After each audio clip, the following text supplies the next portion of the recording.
In a quiet corner of Atlanta, nestled between a rundown strip mall and an aging elementary school, stood a modest apartment complex known as Pine Hill Residences. The paint peeled, the parking lot flooded every time it rained, and the laundry room hadn't worked in months.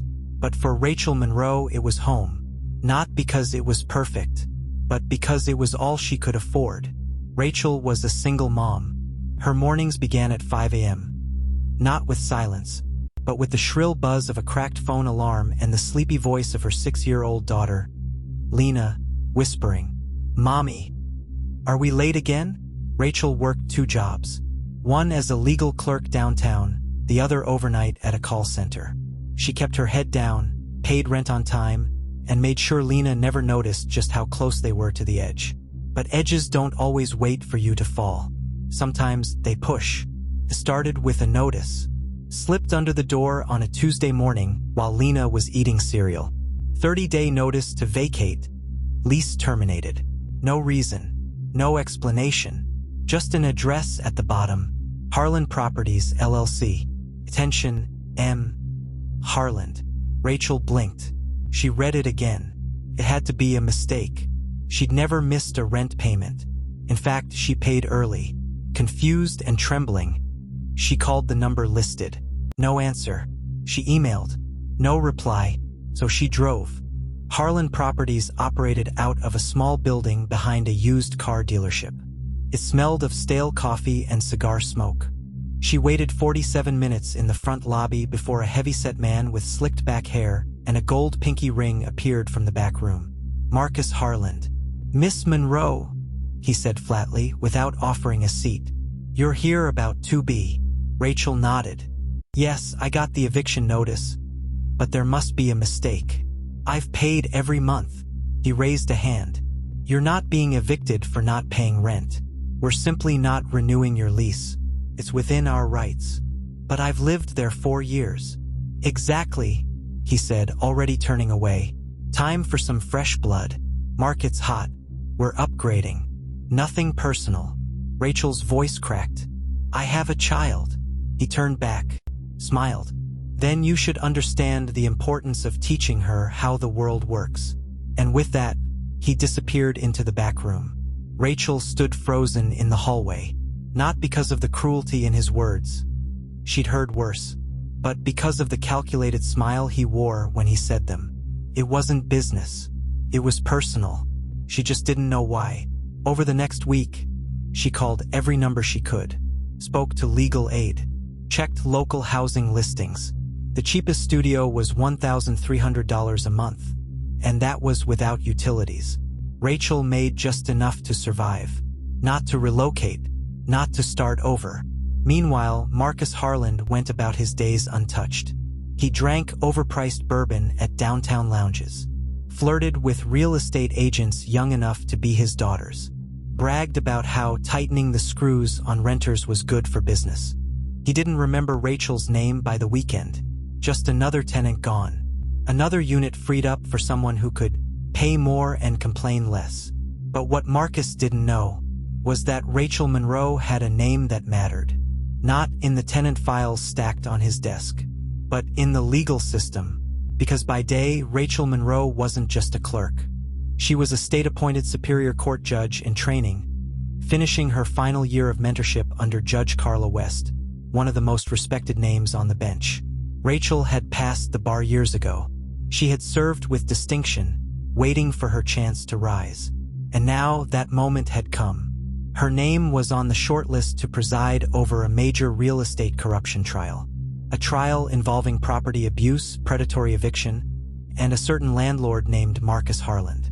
She didn't know it yet, but in just 6 weeks, she'd be sitting at the head of that courtroom, gavel in hand, eyes on Marcus. But in this moment, she was just a mother, packing boxes, trying to explain to a 6-year-old why they couldn't live near her school anymore. "Are we in trouble?" Lena asked one night. Rachel kissed her forehead. "No, baby. Some people just don't know how to be kind." On the final day of the lease, Rachel handed in her keys. The manager didn't thank her, just snatched the envelope and moved on. She and Lena moved in with a friend temporarily, A cramped two-bedroom that already had 3 kids and not enough space for dreams. But Rachel kept her head down, because something had shifted, not in her situation, but in her eyes. She no longer saw herself as a victim of circumstance. She saw herself as someone preparing for a fight. Meanwhile, Marcus Harland received a court summons. First, he laughed. Another lawsuit? Nothing new. He had lawyers. But then he read further. The State versus Harland Properties, LLC. Allegations. Fraudulent rent increases, illegal evictions, uninhabitable conditions, falsified inspection documents. Serious. Expensive. He cursed, slapped the paper on his desk. "Who's the judge?" he barked. His assistant flipped through the docket. "Judge Monroe," she said. "Rachel Monroe." Marcus froze. Monroe. He blinked. Where had he heard that name? Then it hit him. To be. The woman with the soft voice. The one he laughed at. The one he evicted. He ran to the shredder, yanked the lease folder from the bin, and stared at the name scrawled on the tenant line. Rachel Monroe. His hands trembled. His throat went dry. "No," he muttered. "No way." 2 days later, he showed up at the courthouse, wearing a suit a size too tight and a smile a shade too wide. He asked to speak to the judge, said it was about a personal clarification, but the clerk at the front desk stopped him. "Judge Monroe is reviewing pretrial evidence today. No visitors." He tried to leave a message. "I just want her to know there's no hard feelings about the lease thing. You know?" The clerk raised an eyebrow. "I'm sure she doesn't take it personally," she said. "But then again," she paused, "she doesn't forget either." That night, Marcus couldn't sleep. Not because he feared the trial, but because, for the first time, he was on the other side of power. And the woman he dismissed like trash now held the gavel. The courtroom was silent. Rows of polished oak benches. A ticking clock above the flag. And in the center, the judge's bench. Tall, solid, waiting. Behind that bench, Judge Rachel Monroe sat in her black robe for the first time. Her hands rested gently on the gavel. But inside them was history. Not just her own, but every woman who had ever been silenced, underestimated, pushed out. This moment wasn't just earned. It was built, brick by painful brick. The State versus Harland Properties, LLC was scheduled for Thursday at 9 a.m. It was one of the most anticipated housing cases of the year. Dozens of tenants had filed complaints. Mold infestations ignored. Rent spiked illegally. Evictions without cause. False inspection signatures. The DA was ready. The public was watching. And the defendant was sweating. Marcus Harland sat in his lawyer's office the day before the hearing. "Look," he muttered. "It's just bad luck, right? Coincidence. How could I know she was?" "Judge Monroe doesn't take the stand," his attorney interrupted. "She doesn't testify. She doesn't argue. She listens. She rules. Which means she holds all the cards," Marcus finished. The lawyer nodded grimly. "All." That night, Marcus drafted a letter. It wasn't elegant, but it was desperate. "Dear Judge Monroe, I just wanted to say I never meant any harm. The eviction, your apartment, it was never personal. Just business. If I could go back, I'd do things differently. I hope we can start fresh. Sincerely, Marcus Harland." He signed it, folded it, hand-delivered it to the courthouse receptionist. But it never reached her. Because Judge Monroe had made one thing clear. No communications from defendants outside of court. Everything goes through official channels. And unlike Marcus, she followed the rules. Thursday morning, the courtroom buzzed with quiet tension. Tenants filled the pews. Reporters scribbled notes. Lawyers adjusted ties. Marcus walked in, stiff-backed, forcing a smile. But the moment he looked up and saw her, that smile collapsed. Judge Monroe stood as the court was called into session. "All rise." Her presence was composed, calm, measured. But Marcus couldn't look away, because the woman he thought he evicted was now looking down at him from the bench. Rachel didn't flinch, didn't gloat, But she remembered. The way he called her sweetheart in the hallway. The way he told her daughter indirectly that money mattered more than people. And now, the power dynamic had flipped. The trial began. Opening statements, witness testimony, documentation. Tenant after tenant took the stand, their voices trembling with relief and anger. I had to sleep in my car with my kids. He doubled my rent with no warning. They never fixed the water. I had to boil it just to wash dishes. Marcus avoided their eyes. Then came the surprise. The prosecution introduced new evidence. A series of audio recordings anonymously submitted just 2 days before trial. The courtroom leaned in. A voice, unmistakably Marcus's, could be heard laughing. Raise their rent. If they leave, good, that's the plan. You can't squeeze gold from people who don't got any, but you sure can scare 'em into moving. Don't fix the plumbing. It'll make 'em move faster. The room froze. Marcus turned pale. His lawyer objected, of course, claimed the recordings were edited, obtained unlawfully. But the judge didn't blink. Motion to suppress denied. Judge Monroe said, voice steady. Let the jury hear the full truth. And with those words, she drove the first nail into his defense. During recess, Marcus tried again. He asked to approach the bench. Privately, Your Honor, if I could just... Judge Monroe looked him dead in the eye. Mr. Harland, you'll speak through your attorney. Or not at all. Her tone was ice. Let the record show the defendant attempted improper communication with the bench. It will not happen again. And just like that, his final play had been shut down. By the end of the day, it was clear. The jury wasn't on his side. The public wasn't on his side. And the judge? She'd already seen who he really was. But the real twist hadn't happened yet. The next morning, Rachel was handed a file during pretrial prep. It was slim, confidential, flagged by the DA's office.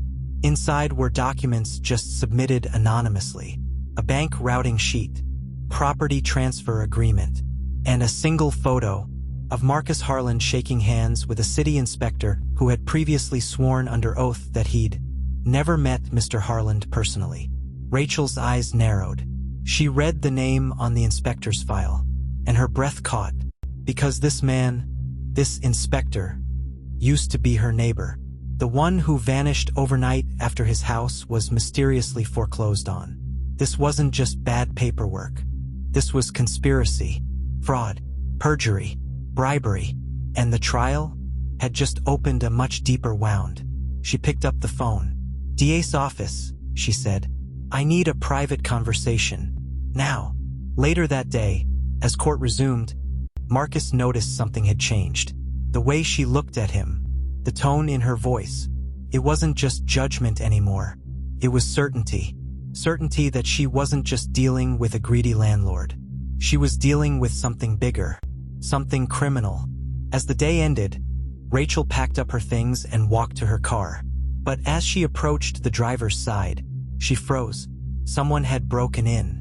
Glove box open, papers tossed, and on the seat, a single piece of paper, typed, no signature. You should have stayed in your lane, Judge. The note on the seat was short, but it said everything. You should have stayed in your lane, Judge. Judge Rachel Monroe stared at the page, the corners flapping gently in the breeze. This wasn't just intimidation.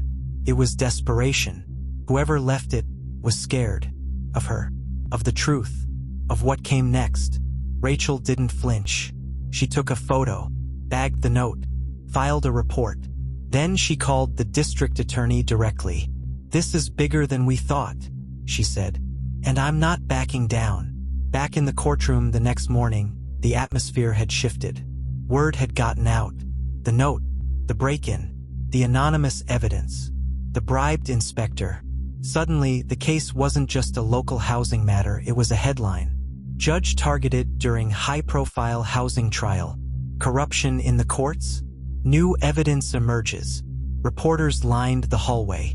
Cameras flashed as Rachel entered the building, briefcase in hand, expression composed but razor-sharp. She wasn't just wearing the robe today. She was walking in purpose. The trial resumed. The jury now had access to financial records, housing transfers, and the inspector's sworn testimony, now exposed as false. Marcus Harlan sat slumped in his chair, suit wrinkled, eyes darting. He wasn't the man who sauntered into the courtroom 3 days ago. He was a man unraveling, because the walls were closing in, and the very woman he mocked, underestimated, and discarded was the one holding the blueprint. As Rachel reviewed the final arguments, she paused, then addressed the courtroom. "I remind everyone," she said, voice firm, "this case is not about personal grudges. It's about accountability, about what happens when those with power use it to hurt rather than help." Her eyes met Marcus's, not in anger, but in resolve. Justice is not a luxury reserved for the wealthy. It is a right for everyone. The jury was dismissed to deliberate, and within 4 hours, they returned. Verdict: guilty on all counts: unlawful evictions, fraud, falsifying inspections, bribery, negligent endangerment of tenants. Rachel took a breath, then picked up the gavel, and in one echoing moment she brought it down. Sentencing to follow. Court is adjourned. Marcus was escorted out of the courtroom in silence, his power gone, his arrogance cracked, and as he passed the rows of tenants he once tried to silence, not one of them looked away, because they didn't have to anymore. That evening, Rachel sat alone in her chambers, staring at the letter he once tried to deliver, the one claiming it was just business. She held it over a small candle and let it burn. Weeks later, the DA's office would open a larger investigation, uncovering multiple landlords and inspectors involved in the scheme. Pine Hill Residences was placed under city control for emergency repairs and rent freezes. Tenants returned, rebuilding, recovering, including a young single mom and her daughter, who had once been forced to leave in silence.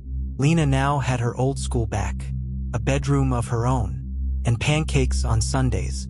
And Rachel? She earned a nickname in the community press, the Gavel who fought back. But she didn't care about titles. She cared about something much simpler, that little girls like Lena would grow up in a world where justice wasn't just promised. It was delivered. Thank you for watching this story.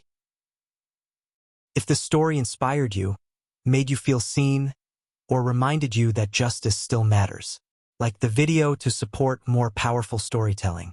Comment your thoughts, we read every single one. Subscribe to my channel.